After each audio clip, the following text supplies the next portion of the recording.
Para quem não me conhece, né, quem é novo aqui na EBL, ou diz 6 anos, entrou 6 anos depois que eu saí daqui, eu sou filho da irmã Neuza, minha mãe, que está ali com seu marido Wellington. Pode colocar, pessoal, daqui a pouquinho a tela para mim. Então, gente, hoje é dia dos namorados, que maravilha, né? Você já fez a sua surpresa aí, o Jean fez menção de uma data comemorativa aqui, mas hoje também é dia dos namorados, né, Elvis? E aí, né, você não vai deixar passar essa data em branco, né? Porque se deixar passar em branco, irmão, vai dar BO. Vai dar, né? Tem esposa, principalmente tem marido que faz questão. Então, né, usa as redes sociais aí, não é? Porque tem aquele cônjuge que faz questão e que se sente muito amado, amada, valorizado, né? Quando você reafirma o seu amor publicamente, que maravilha, né? Muito bem, mas não é sobre isso que eu vim falar hoje, né? Não é sobre isso. Eu gostaria de... Não, primeira tela, por gentileza. Isso. Eu gostaria, gente, de começar o sermão logo no texto bíblico, tá? Eu vou aqui quebrar alguns princípios aqui da homilética de propósito. Não vou anunciar o título, não vou fazer introdução, eu já vou direto logo ler o texto bíblico e fazer a devida exegese hermenêutica, tá? Faço isso consciente, tá? Eu sou professor ali do CETEBS, do Centro de Educação Teológica Batista do Estado do Espírito Santo, onde se forma pastores. Lá a gente ensina tudo direitinho, mas hoje, eu vou quebrar aí os protocolos. Eu vou direto no texto, porque eu gostaria de preparar aí esse título para depois do texto, depois de nós analisarmos o texto, ok? Então, leia comigo aqui em João, capítulo 10, dos versos 11 a 13, um texto conhecidíssimo, não é? Jesus, ele diz assim, eu sou o bom pastor. E o bom pastor faz o quê?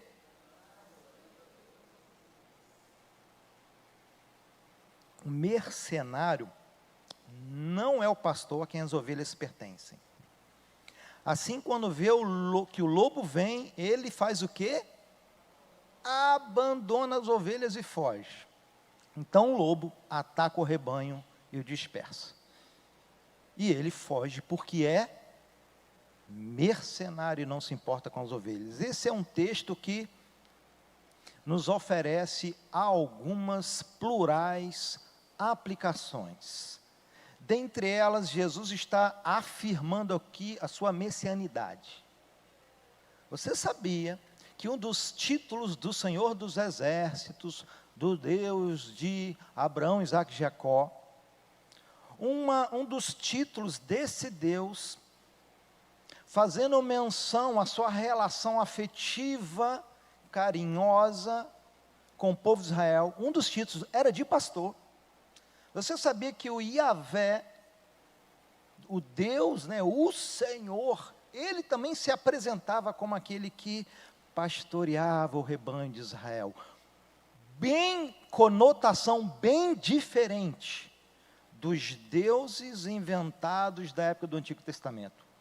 Um dos deuses em que os profetas de Israel alertavam para que Israel não fosse seduzido e caísse numa armadilha, numa cilada, como, por exemplo, era servir ao deus Moloque, porque, por exemplo, Deus Moloque, ele exigia sacrifício humano. O deus Moloque, né, ele exigia que os pais matassem, oferecessem em sacrifício. Então, os pais pagãos, né, de outras nações, eles enviavam, eles lançavam suas criancinhas em fogueiras. Absurdo, não é? Não, nosso Deus não é assim. Nosso Deus não é explorador, abusador, autoritário, né? Deus, ele se apresenta a Israel como um pastor que cuida do rebanho. Assim ele fez, tirando o povo de Israel do Egito, né? Olha que cuidado, que poder a favor do seu povo, cuidando, né? Então, essa é uma das aplicações. Jesus estava se afirmando aqui, Israel, vocês bem conhecem esse título, vocês bem conhecem essa metáfora, e eu estou dizendo aqui, eu, Jesus, eu sou Deus, eu sou o Verbo encarnado, eu sou o bom pastor. Façam sim as devidas associações, e essa semelhança absolutamente não é mera coincidência, eu sou Deus. Eu quero ser o pastor de vocês, Israel. Porque eles não criam, né? Muitos não criam. E aí também tem outras aplicações, dentre elas a que farei agora, né? Veja quantos personagens há nessa narrativa de Jesus. Quantos personagens? O bom pastor, as ovelhas, o lobo e o mercenário. Eu te pergunto, qual é o grande perigo para as ovelhas aqui descrito pelo mestre? As ovelhas aqui, elas correm que tipo de perigo, gente? Jesus está aqui falando desses 4 personagens e ele chama a atenção, ele adverte contra um perigo que pode ser fatal para as pessoas que estão ouvindo, pode ser fatal para as ovelhas. E qual é? Quem é esse perigo? Não é o lobo. O perigo é o mercenário. O problema das ovelhas não é o lobo. O inimigo número 1 é o mercenário. E note o contraste que Jesus faz entre o pastor e o mercenário. Ambos ocupam a função de cuidar e proteger as ovelhas. Ambos estão ali. Ambos podem ocupar esse lugar. Só que quando é o mercenário que ocupa esse espaço indevidamente, Jesus, ele adverte, olha, o mercenário, quando vê o lobo que vem, ele faz o que, gente? Ele vaza, porque ele quer salvar sua própria pele. Ele falou, entre mim e a ovelha, eu vou me defender eu vou me salvar eu. Que o lobo chegue aqui, os animais selvagens, e mate as ovelhas. Eu não estou nem aí. Por que Jesus fala isso? Versículo 13, porque ele não se importa com as ovelhas. O mercenário se importa com o que, gente? Com isso aqui, ó, é com o salário que ele vai receber no final do mês. É isso que ele se importa. Então ele quer salvar a pele dele. E Jesus fala, não. O pastor de verdade, o bom pastor, é aquele que dá a vida pelas ovelhas. E olha só. Lógico que Jesus estava pré-anunciando, Jesus estava fazendo uma profecia do que iria acontecer há poucos dias adiante, em que ele literalmente iria dar a sua vida, e iria morrer na cruz. Jesus estava aqui já antecipando, via essa narrativa, essa metáfora. Mas, no Antigo Testamento, os pastores em Israel, eles literalmente davam a vida pelas ovelhas. Diferente dos mercenários. A atividade pastoril é a mais antiga e a mais popular das atividades em Israel. O pastor sofria muito. Em Israel, irmãos, nenhum pai queria que o seu filho seguisse essa profissão, porque era uma profissão ingrata, ganhava pouco, havia pouco reconhecimento salarial, corria-se muitos riscos, as condições de trabalho eram desfavoráveis. O pastor, ao dia, ele sofria com o calor e à noite com a geada. Já dizia Jacó se queixando contra Labão, que trabalhou não apenas 7, mas 14 anos, cuidando do rebanho. Então ele sofria as condições do dia, né? É um trabalho que não é um ar-condicionado. Não é como, né, muitos aqui trabalham no ar-condicionado, tranquilo, fresquinho, pode tá dando 50 graus lá, o seu escritório é com ar-condicionado, você entra num carro com ar-condicionado, chega em casa, tem ar-condicionado na sala ou no quarto. No calor aqui, tem muita gente que não passa aperto. Mas não era o caso dos pastores, eles passavam muito aperto. E, além do calor, das condições desfavoráveis, ainda tinha o trabalho que as ovelhas davam. Eita! Mas quando chegava a noite, aí sim era o momento dos ataques. Ou dos ataques do lobo, né? Jesus também não mencionou nesse episódio aqui, mas também aconteciam os ataques dos ladrões. As noites, no tempo da escuridão, é onde as ovelhas corriam esse risco, né, de serem sequestradas, roubadas. Então o pastor ele tinha que estar atento para proteger. Função do pastor em Israel, levar as ovelhas para comerem nos pastos verdejantes. Ele tinha que orientar, dirigir as ovelhas. Era de responsabilidade do pastor guiar, orientar, dar voz de comando. Por isso Jesus fala, as ovelhas conhecem a voz do seu pastor. No Antigo Testamento era assim, às vezes o pastor ele tocava flauta, tocava gaita, para que as ovelhas ouvissem a sonoridade, às vezes não da sua voz verbal que não conseguia alcançar, mas do instrumento sonoro, para que elas pudessem orientar, porque as ovelhas não sabiam que era melhor para elas não sabiam, elas precisavam confiar e obedecer ao seu pastor. Mas também a função do pastor era cuidar das ovelhas feridas e machucadas, né? E para facilitar o seu trabalho, o pastor ele chegava a amarrar a cauda da ovelha com a sua perna traseira, para não deixar ela se distanciar. Porque muitas ovelhas se distanciavam, se desviavam. Difícil, gente, ser pastor. Mas, quando chegava a noite, é que se revelava a autenticidade do pastor. Tu é pastor de verdade ou tu é mercenário? E aqui, quando era um mercenário, aí sim, como mercenário, ele fugia. Aí é que se colocava a vida das ovelhas em perigo. Então, irmãos, o problema não é o lobo. Você pode ficar tranquilo que o problema não é o diabo, não é Satanás, não é o lobo. Se você tem um pastor de verdade, você está protegido. Porque o pastor, ele dava a vida dele. Vários pastores no Antigo Testamento faziam parte, era comum a função pastoril, entrar em luta corporal com o animal selvagem, com chacais, com as hienas, com os lobos, e às vezes com o ser humano, um ladrão, entrava em luta corporal, além do cajado que era usado para a ovelha, mas os pastores costumavam usar uma faca de ferro. Não era fácil.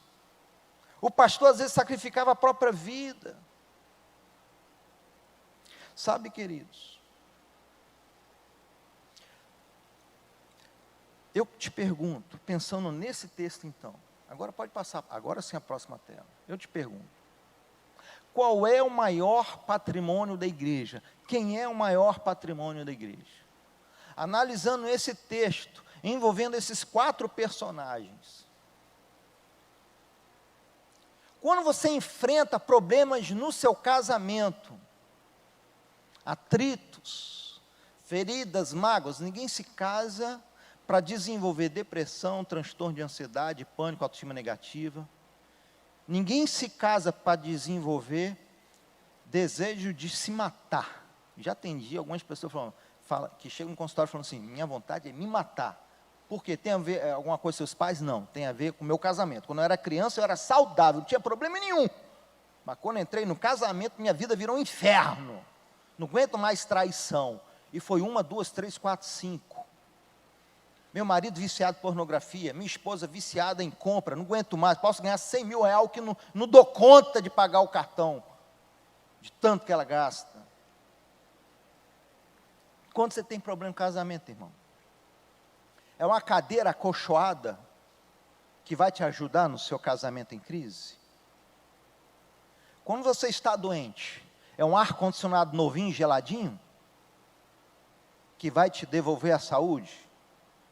O que é o maior patrimônio da igreja? O que a igreja tem mais de valor? O que é mais precioso para você enquanto igreja? O que a igreja deve valorizar mais? Quando você está em crise, está em confusão, está em dúvida, não sabe se esse é o sujeito ideal para você casar, você fica na dúvida, te faz bem, mas te faz mal também. Quando você está na dúvida, não sabe se você compra, se você vende. E você precisa de aconselhamento, de orientação. Eu te pergunto, é a tecnologia da comunicação, da divulgação, né, da transmissão é isso que vai te orientar, te aconselhar? É tijolo? É piso? É porta? Qual é o maior patrimônio da igreja? É quem, gente? Aqui, ó, pastor. Pode passar a tela. O maior patrimônio da igreja é o pastor. Sabe, os pastores no antigo Israel costumavam fazer muros altos. E nos muros altos ainda colocavam espinhos para, usando de um máximo de proteção do aprisco, impedir com que os animais selvagens pulassem. Mas mesmo assim não era suficiente. A estrutura física do aprisco não era o suficiente. Não adiantava e não bastava ter pastos verdinhos. As ovelhas não sabiam o caminho, a direção. Por mais que o pastor levasse 1, 2, 3, 4, 5, 10 vezes, não adiantavam. As ovelhas, elas não aprendiam o caminho.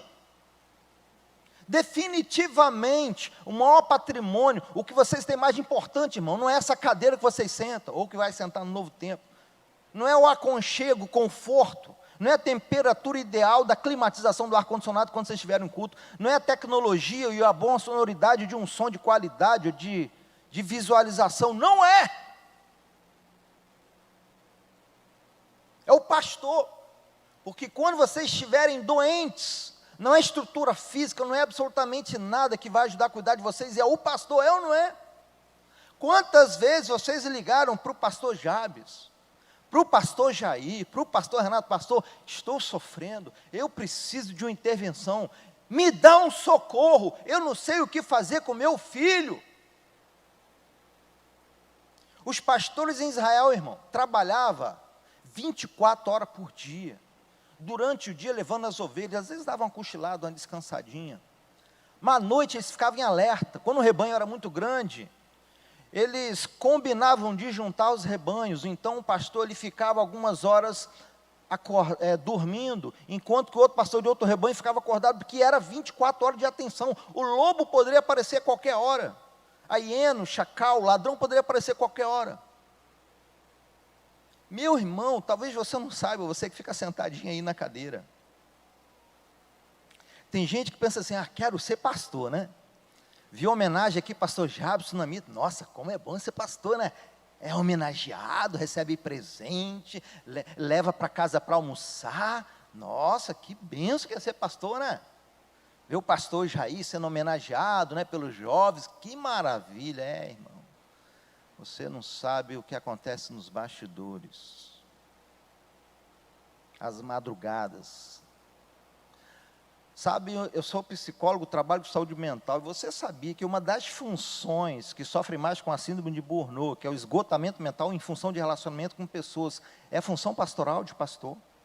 Professores figuram entre os principais sujeitos que adoecem em função da relação humana.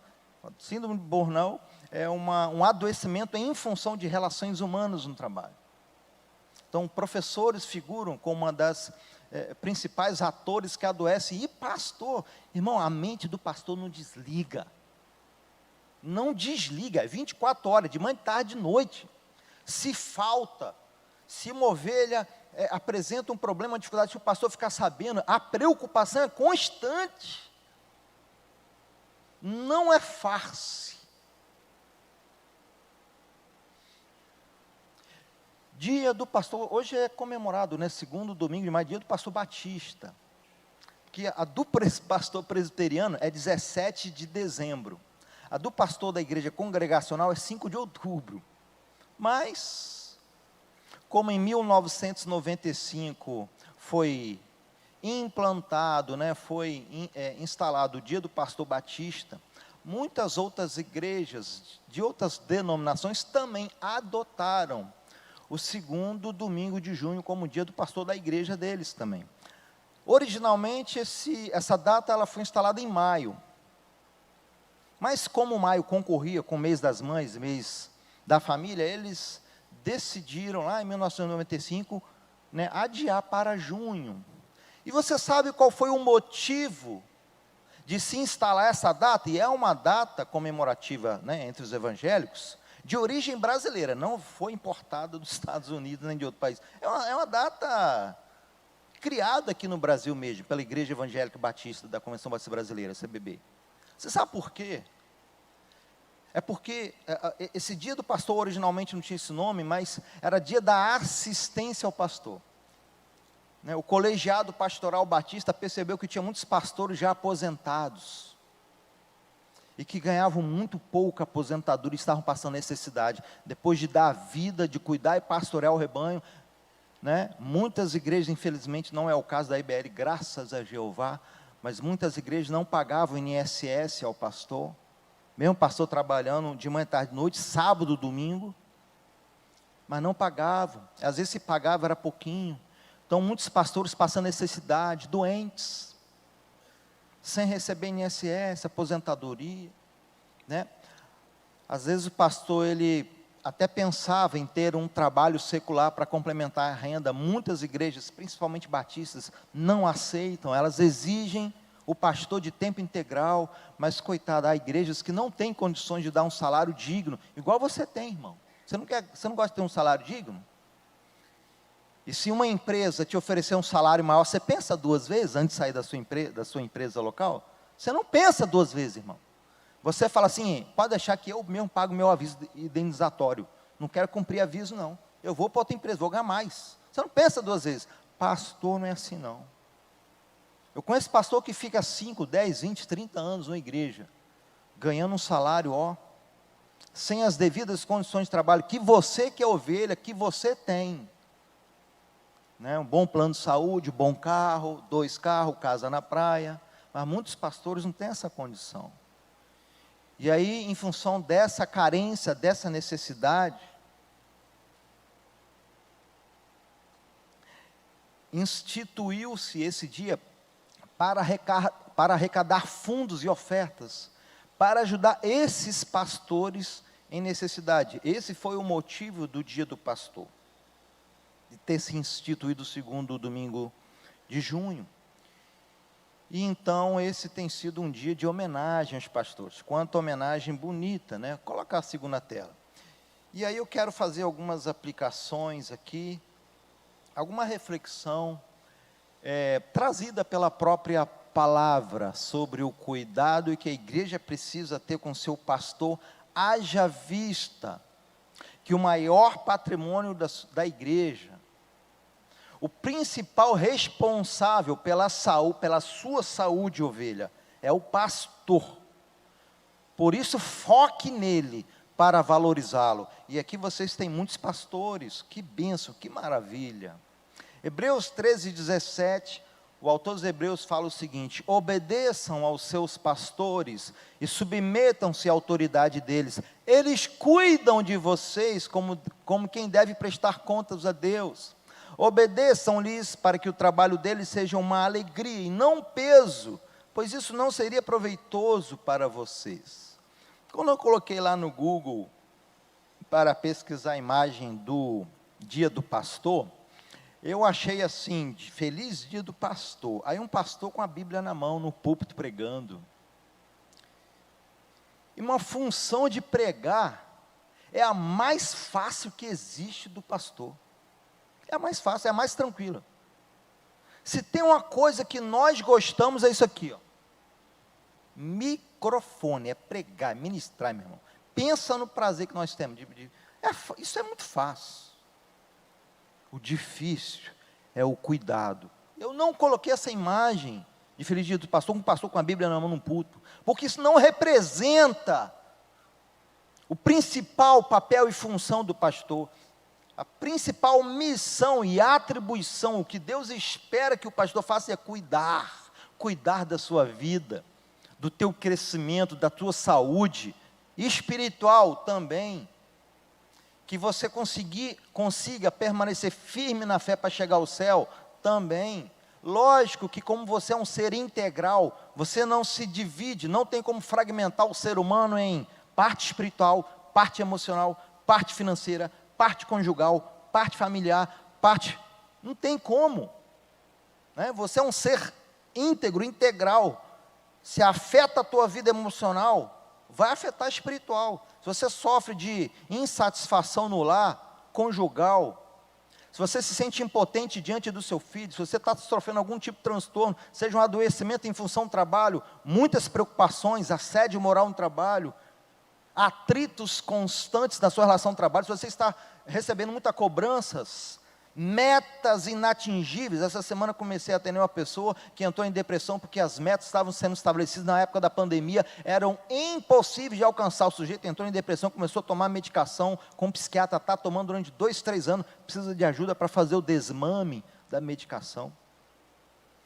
É impossível você separar o ser humano. Então aquilo que te afeta no trabalho vai afetar a tua vida espiritual, sim ou não? Você não vai conseguir orar. Aquilo que afeta na sua profissão, no seu casamento, aquilo que afeta na sua vida financeira, vai afetar a tua entrega no ministério, vai afetar a tua participação na igreja, vai afetar o teu ser como um todo. Então, olha só, como que se estende a responsabilidade do pastor.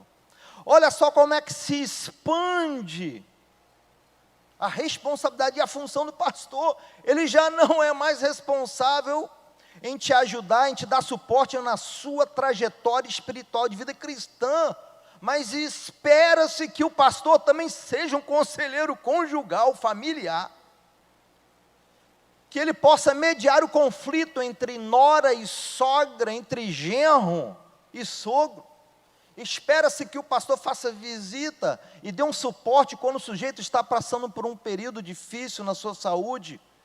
E que quando esse sujeito está fazendo aniversário, espera-se que o pastor esteja lá também. O pastor não pode faltar ao meu aniversário. E quando é festa de 15 anos e casamento, estive pregando em Cachoeira de Itapemirim esses dias, e o pastor lá falou: cara, eu não gosto de fazer casamento, eu não faço casamento. Eu mando meus pastores auxiliares fazer casamento, eu não gosto de fazer. E teve uma vez, ele falou: pastor, o senhor tem que fazer meu casamento. Rapaz, não vou fazer, eu não quero. Não, mas o senhor que me ganhou para Jesus, é o senhor que me batizou, eu tenho uma ligação afetiva contigo, o senhor precisa fazer meu casamento. Rapaz, eu vou fazer, mas é só 20 minutos. Então, sei que há uma expectativa, né? Afinal, essa é uma das funções do pastor. E aí o pastor, às vezes, tem que se virar nos 30, irmão. Às vezes o pastor, rapaz, está tendo uma demanda aqui de ansiedade, depressão, adoecimento e desânimo, e a ovelha liga para o pastor precisa de um atendimento, me ajuda. Eu falei: pelo amor de Deus, eu não sou psicólogo, eu sou pastor, eu não tenho formação para te ajudar. Não, pastor, passando com problema no trabalho. Ei, eu não sou coach, eu não sou consultor, eu sou pastor. O pastor só pode estar aqui no meu aniversário, me prestigiar aqui na minha formatura. Aí chega em dezembro, né? 30 irmãos, 40 estão se formando. Pastor, vai na minha formatura, pastor.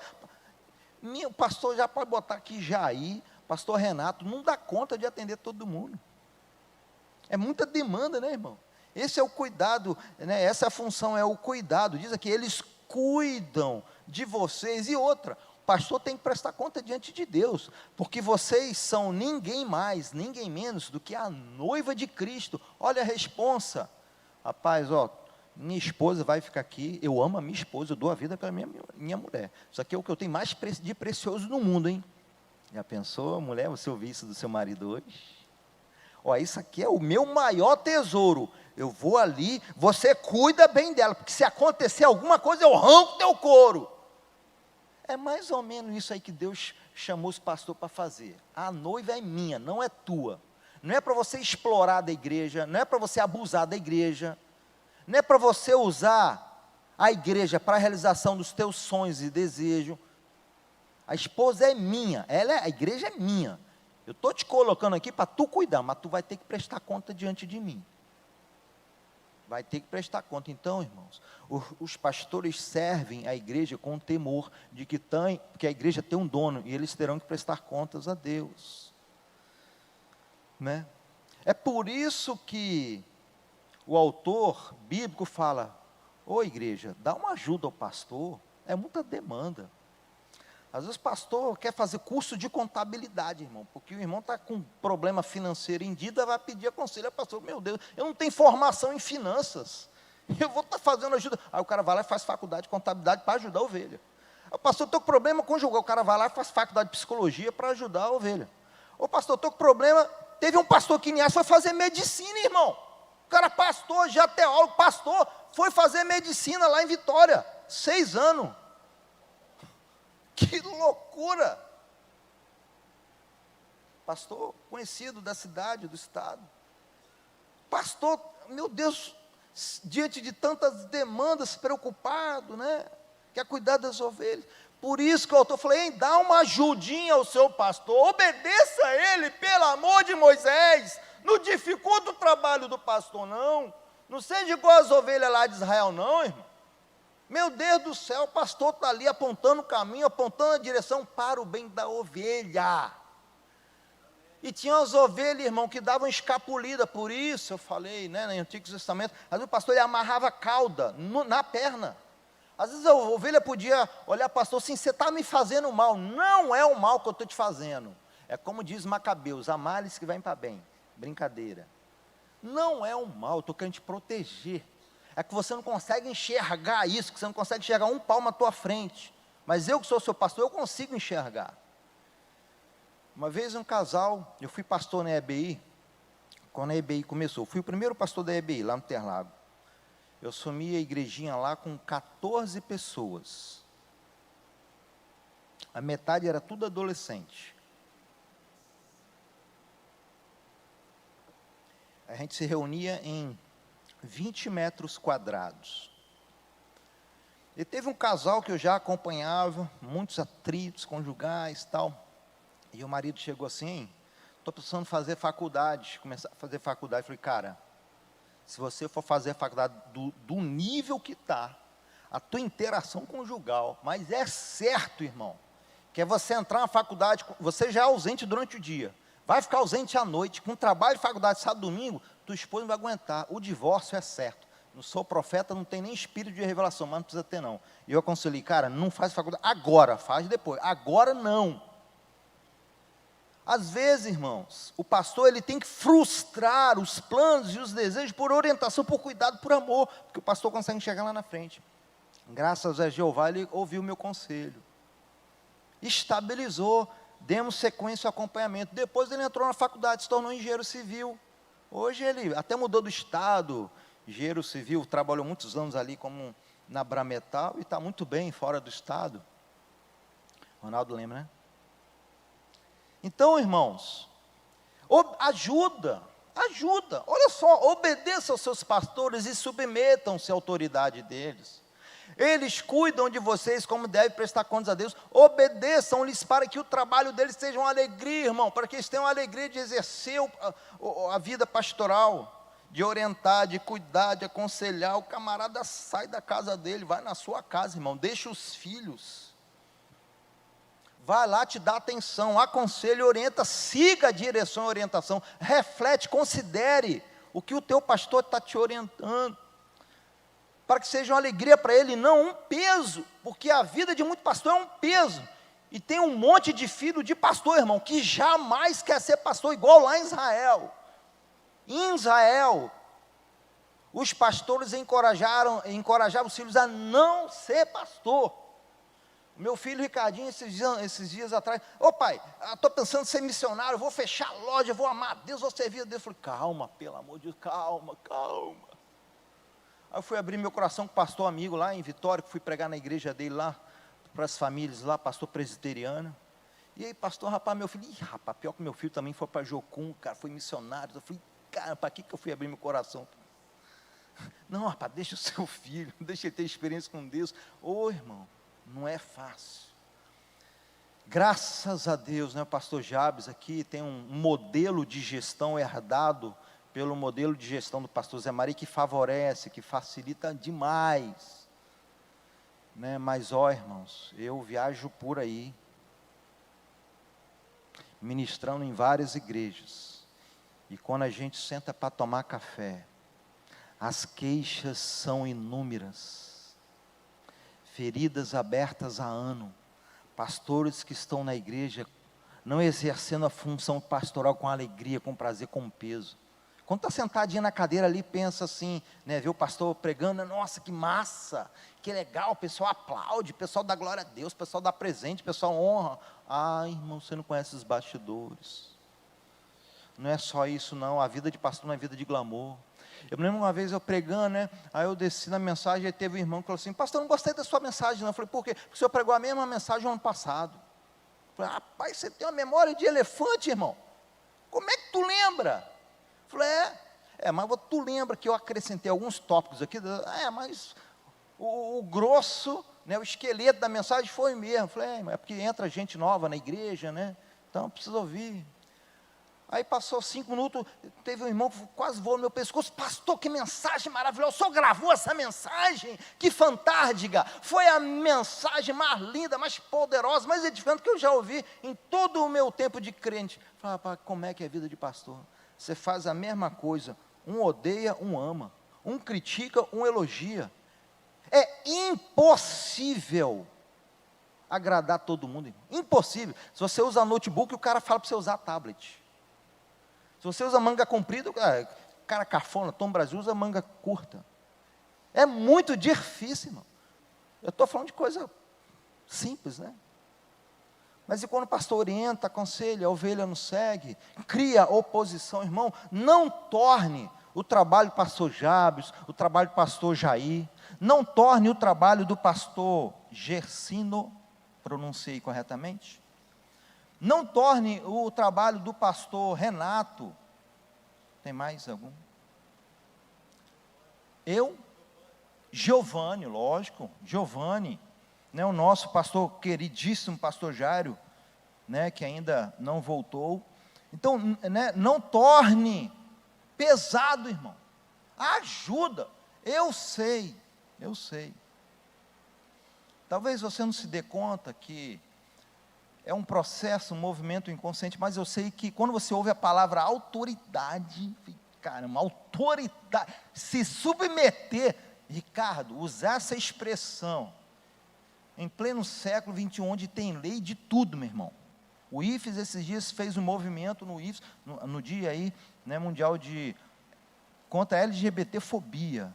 Inventa dia para tudo agora, né? É direito humano do LGBT, direito humano da criança, direito humano da mulher, direito humano...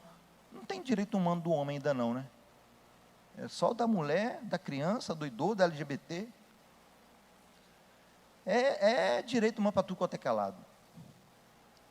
É um cuidado, né? Então, eu sei que há pessoas, muita gente, que sofreram com abuso de poder, que foram exploradas, pessoas que tinham a função de cuidar, de servir, agiram como mercenários, e não serviram, não cuidaram, aproveitaram a função, aproveitaram o poder para enriquecer a si mesmos, seja na política, seja na empresa, seja numa instituição governamental, seja numa ONG, quanto dinheiro desviado, às vezes na igreja, né? Eu sei que talvez você já teve pastores que te feriram, que te machucaram, e quando você ouve essa expressão, se submeter à autoridade, chega a me arrepiar, porque eu lembro que há tempos atrás, eu me submeti à autoridade, e aquela autoridade, em vez de cuidar de mim, me apunhalou pelas costas, me feriu, eu abri meu coração, rasguei meu coração, o pastor foi de púlpito, e falou de púlpito, me usou como ilustração, falou para fulano, para cicrano, vazou o dado, me incompreendeu, eu confessei um pecado, para receber apoio e ajuda, porque eu não estava conseguindo vencer esse pecado, sozinho, eu confessei, em vez de eu receber apoio, ajuda para eu vencer o pecado, para eu ter uma vida santa, não, ele me puniu, me excluiu, me castigou, me discriminou, se afastou de mim, me destituiu de todos os cargos, cruelmente. Faço aqui menção, o meu pastor Elísio, até falei com minha esposa para a gente visitá-lo, foi o pastor que nos casou, que batizou meu filho, falei, vamos visitá-lo para honrá-lo. Eu tive, né, nós tivemos relação antes de nos casarmos, Eu pedi minha exclusão do hall de membros da igreja, era um líder da igreja, eu com consciência eu pedi, mas o pastor, meu irmão, não destruiu a minha vida. Ele não me detonou, não me discriminou, ele me acolheu. Ricardo, você errou, você pecou mesmo, ainda bem que você reconheceu que você pediu sua exclusão aí, mas vamos caminhar junto. Eu fui abraçado, eu e minha esposa, fomos acolhidos, graças a Deus. Se talvez ele tivesse tratado diferente comigo, hoje eu não seria pastor. Né? Então, talvez, querido, você tenha tido uma experiência extremamente negativa com outros líderes, às vezes não pastorais, mas outros líderes no trabalho, que para você a palavra obedecer é inadmissível. Hoje, no campo das ciências humanas, da filosofia, da sociologia e da psicologia, há uma aversão, há uma hostilidade às relações de poder, às relações em que o outro tem que se sujeitar. Ninguém tem que sujeitar a ninguém, nem empregado a patrão. Não cabe nas relações humanas a obediência, a submissão, que nada, todos têm direito, têm que se respeitar. E aí a Bíblia vai e fala, obedeça? Como assim obedeça? Não, esse termo é inadequado aos dias de hoje. Principalmente se você teve, né, essa experiência em que você sofreu por obedecer, seja com um líder no trabalho. Agora, a ferida maior, já como dizia Freud, não sou psicanalista não, minha abordagem é cognitiva e comportamental, mas às vezes ele acerta. E ele falando-se sobre as 3 feridas narcísicas. Sabe, um dos sofrimentos que nós carregamos para a vida inteira é quando nós vemos autoridades, principalmente pai e mãe, que falharam conosco. Sabe, na igreja não tem jeito, mas a gente não deixa de fazer uma associação entre o pastor e o nosso pai espiritual. Isso aconteceu comigo.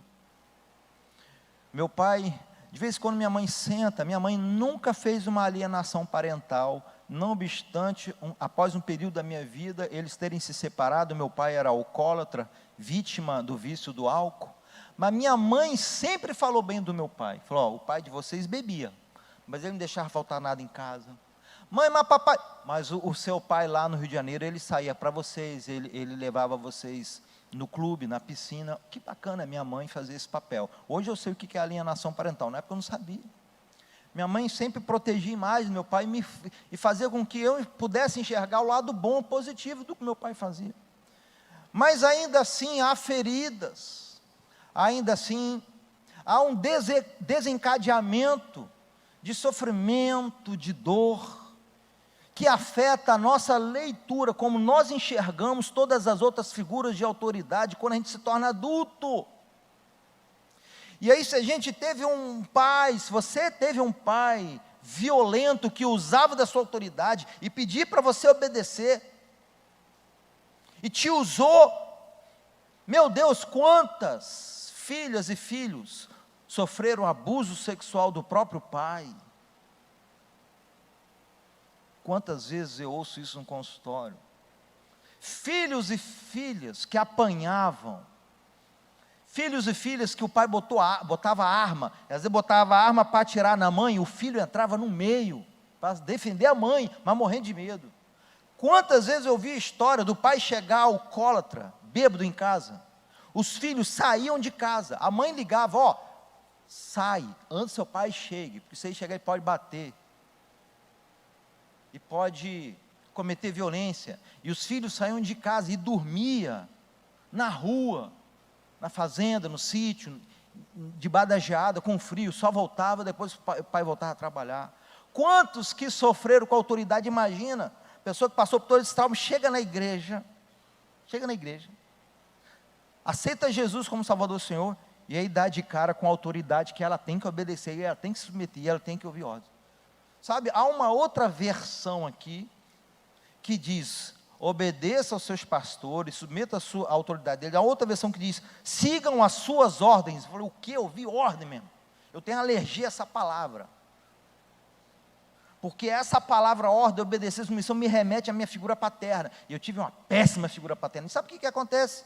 uma transferência negativa. Nós projetamos no nosso pastor, no nosso ou líder de ministério, no líder do seu GCE, da sua célula, nós fazemos uma transferência da nossa figura paterna para esses líderes.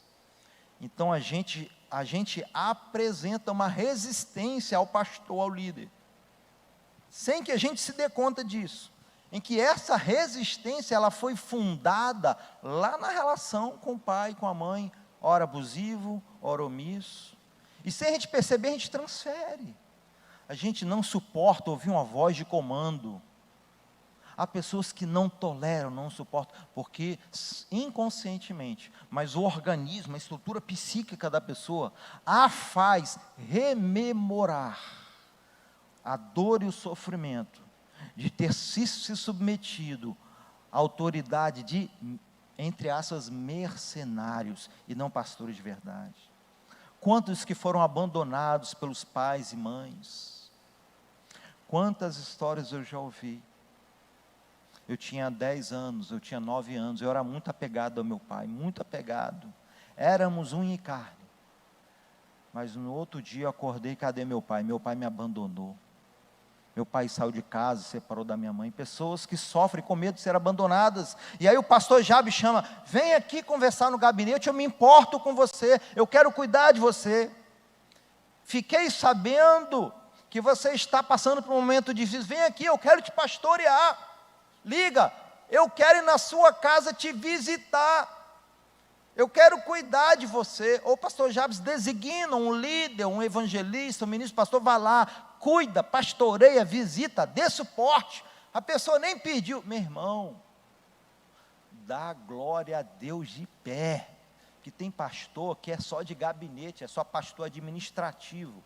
Eu conheço pastor que não faz visita. Tudo bem, tem pastores, tem igrejas grandes que não tem como visitar todo mundo, mas tem pastor que faz visita nenhuma.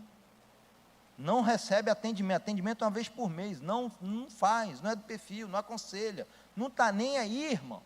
Está se importando com o número. Meu Deus do céu, minha igreja diminuiu 10% a arrecadação. Ah, pelo amor de Moisés. A igreja não teve um crescimento de 15%, de acordo com a média de crescimento dos últimos 5 anos. Tem pastor que se preocupa com o número, aqui na igreja é diferente, dá glória a Deus de pé, mas, né?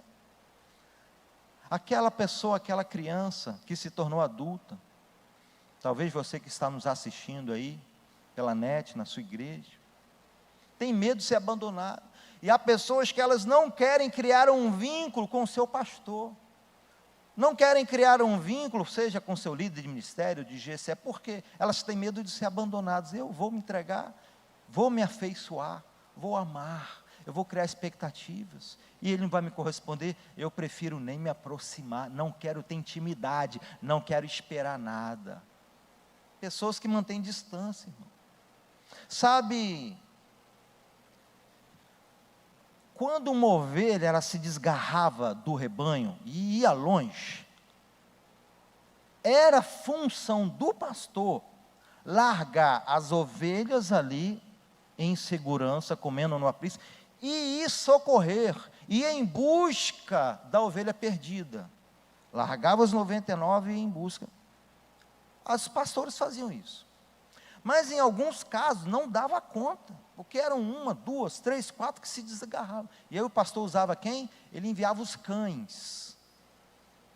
Então os cães eles iam, como eles corriam mais, né, obviamente do humano, 4 ao invés de 2 pés, então corriam. E o cão pastoral ele fazia esse perfil. Existem raças de cães. Eu tenho um amigo meu, Tiago, que já foi membro aqui da igreja, que ele tinha um cão assim. Então, existem cães que eles são cães mesmo, lá do pasto, né, para ajudar no pastoreio. Eu usei isso porque é lá em Israel, tá? Mas assim, na igreja também o pastor ele tem os seus auxiliares. Porque ele não dá conta. Então, ele vê uma ovelha desgarrada, uma ovelha sofrendo, uma ovelha em dificuldade. Então, ele envia. E aqui a igreja adotou que modelo? O modelo de descentralizar o pastoreio. O pastor e a sua equipe reconheceram que não dão conta. pastor Jabes é um pastor presente, humano, pastor Jair também, sempre marcando, visitando até tarde da noite. Ele tem uma facilidade que os filhos dele já são grandes, então ele pode, né? Pessoa que tem filho pequeno não tem essa condição que ele tem, então ele não tem problema para ele, não vai ser um pai ausente dentro de casa, então ele fica de manhã, de tarde, de noite, visita, aconselha, recebe, cuida, é sábado, é domingo, é feriado, é bênção, mas mesmo assim não dá conta, ainda mais a igreja vai continuar crescendo 1.000, 2.000, 3.000, 4.000, então qual foi a ideia de cuidar, de pastorear? É descentralizar, multiplicar. Então instalou-se o GCE. Meu irmão, o seu líder de GCE é um extensor do pastor. A função do líder de GCE, eu sei que tem um cunho evangelístico, mas quem sabe ele pode também fazer essa função pastoral com você, né? É uma forma, não tem como, né, o pastor titular, os pastores que são remunerados pela igreja, fazer todo esse trabalho. Então aceite esse pastoreio. Pastor, e como é que eu faço se eu tenho essa ferida, se eu sofri o abandono, o abuso, se eu fui ferido, se eu tive um pai ou uma mãe autoritária? Você falando aí, eu comecei a lembrar da minha infância, realmente reconheci que eu sempre tive dificuldade com a autoridade. Eu tinha dificuldade com o meu professor da escola, que eu resistia, que eu me opunha. Eu tive dificuldade com o líder da turma, eu tinha dificuldade com o líder no trabalho. Toda a minha vida eu sempre fui o cara da oposição, o cara do contra, a mulher do contra, de não aceitar autoridade sobre mim, de não me submeter, sempre fui do contra, porque eu não tenho uma boa experiência com a autoridade. O que fazer? Essa é uma mensagem, irmão, eu não tenho como te dizer o que fazer agora, mas você precisa procurar ajuda, que o problema não está no pastor, o problema não está no líder, muitas das vezes o problema está em você, expectativas que são geradas, né? Há pessoas ao contrário, há pessoas que se entregam, meu irmão. Eu estava falando aqui na minha infância, né, que eu tinha um pai, eu me apeguei ao pastor que foi meu primeiro pastor, pastor Jair Castelo. Hoje ele é um pastor aposentado, pastorei lá em Vila Velha, mas pastor aqui em Ares. Então, eu me apeguei tanto, para mim era uma figura assim paterna, porque a minha figura paterna dentro de casa era ausente.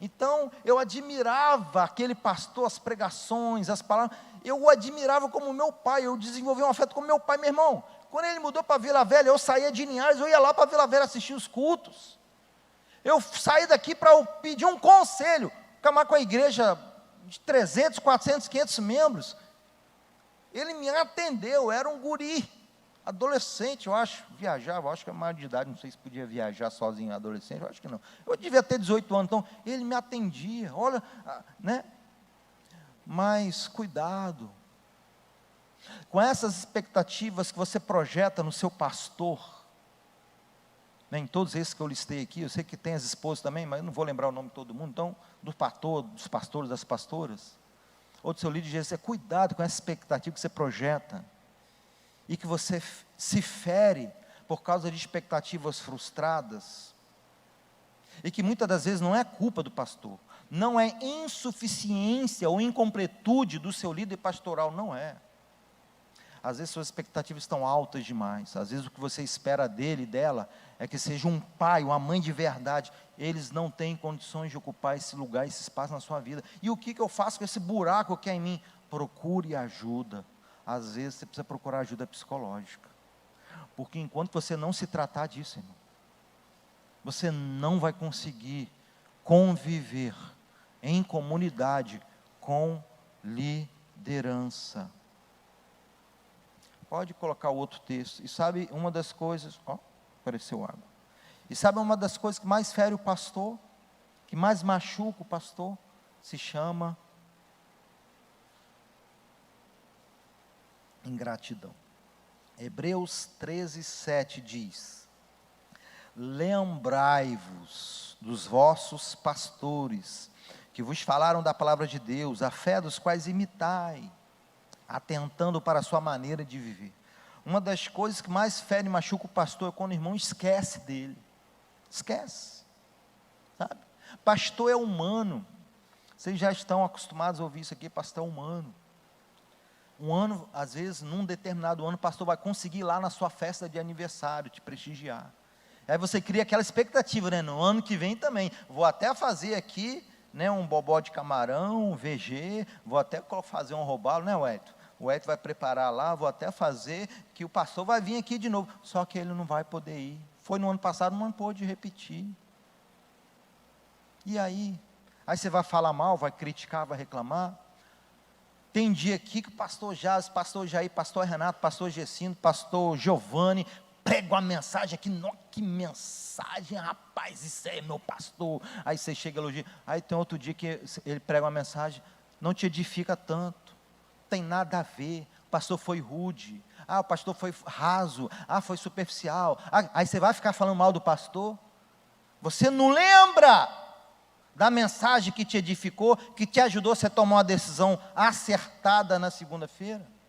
Que o pastor não veio me visitar, que eu passei 5 dias no hospital, não veio me visitar nenhum dia. Você não lembra da vez anterior que ele pôde ir no hospital te visitar? Se tem uma coisa que machuca e fere o coração, pastor, irmão, é a ingratidão.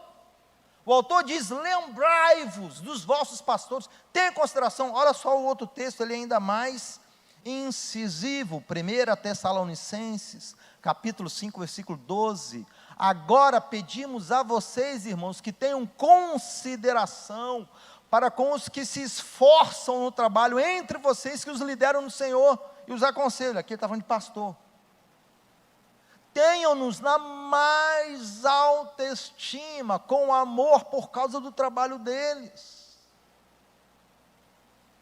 Então, quando o pastor, em função da sua humanidade, ele falhar, porque é igual tu, ele erra igual você, pelo amor de Moisés, não fale mal, não apunhale pelas costas, não traia o seu pastor, não traia o seu líder de GCE, porque ele ocupa uma função pastoral, né?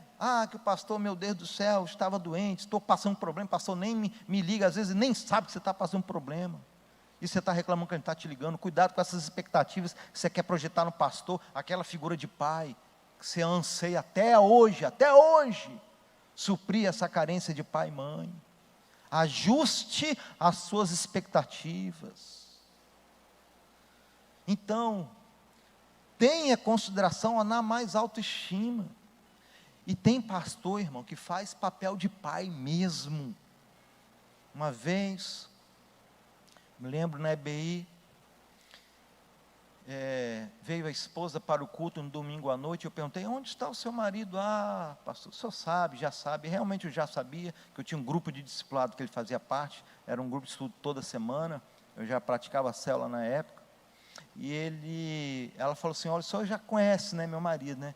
Pois é, então ele vai ter prova amanhã, prova não, apresentação de trabalho, e ele morre de medo, o senhor sabe que ele tem dificuldade de apresentar trabalho, e ele me dizia realmente, olha, ele tinha que se esforçar muito para tirar boa nota na prova, porque ele não apresentava trabalho, ele tinha um tipo de fobia social, em que ele tinha muito medo de falar em público, ele não se expunha publicamente, então se ele não fazia, ele fazia parte do trabalho escrito, recebia nota pelo trabalho escrito, agora a apresentação oral, ele sempre tirava 0, ele zerava, e muita dificuldade, ele falou, ele não veio porque ele está lá, está estudando, está se preparando, ele está, né, ansioso. Segunda-feira, entre os pastores batistas, é dia de folga, pastor batista não trabalha dia de segunda-feira, aí, era minha folga, mas meu irmão, falei, tá bom então, acordei, 6 horas da manhã, passei na padaria, comprei presunto da Sadia, não é presuntado não, irmão, é presunto, original,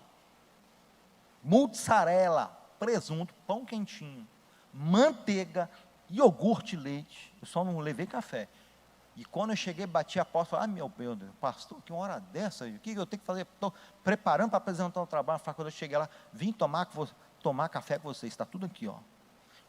Irmãos, recebeu uma surpresa, e eu fiquei sabendo que você vai fazer trabalho, eu vim orar pela sua vida, tomamos café, eu orei, eu impus a mão sobre a cabeça dele, e aí depois de meio-dia, ele me passa a mensagem, depois saiu da faculdade, pastor, muito obrigado, tirei nota máxima na apresentação do trabalho, isso nunca aconteceu na minha vida, eu saí daí de manhã, encorajado, empoderado, eu saí daí, meu pai nunca fez isso por mim,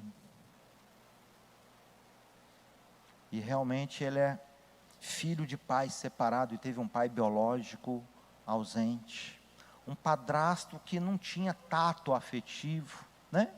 Trabalhava demais, e ele disse isso para mim: o senhor foi como um pai para mim, o senhor tomou a atitude de um pai.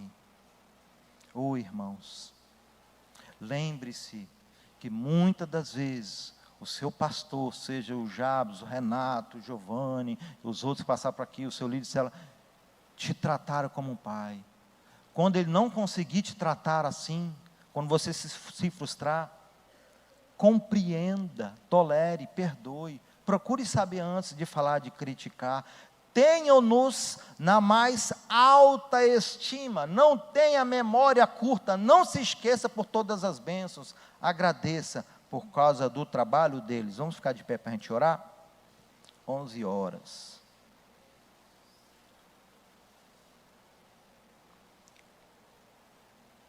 Homenageie o seu pastor, dê um feedback para ele. Bota outro texto aí, ó, Gálatas 6:6. Gostaria de finalizar essa mensagem com essa recomendação. O que está sendo instruído na palavra, que são vocês que estão sendo instruídos na palavra, partilhe, compartilhe, divida todas as coisas boas com aquele que te instrui. Quem que te instrui? Nessa mensagem aqui é o seu pastor, o seu líder pastoral, seu líder de GCE que faz essa função pastoral, os pastores aqui. Então o que você tem que fazer com essa turma que te orienta, que te aconselha, que cuida, que te instrua? Partilhe com ele, divida com ele, dê um feedback, homenageie, não apenas no segundo domingo de junho, não é apenas no dia do aniversário, não. Faça isso regularmente. Pastor pregou, chega na segunda-feira, irmão, passa um zap para o seu pastor: pastor, que mensagem maravilhosa. Quando a mensagem não é boa, você reclama, critica. Quando é boa, meu irmão, pastor precisa disso. Elogie, reconheça. Você viajou, meu irmão, traz a lembrancinha para ele. Eu fui ministrar um seminário lá no Pará, no norte do Brasil, cidade de Parauapebas. Lá é o centro lá da origem dos açaí. O irmão me deu 10 litros de açaí, daquele amargo, original mesmo. Lá no Pará o pessoal toma açaí até com peixe, com comida. Eu falei para minha esposa: um desse aqui eu vou dar para o pastor Jabes. Bicho bobo, né?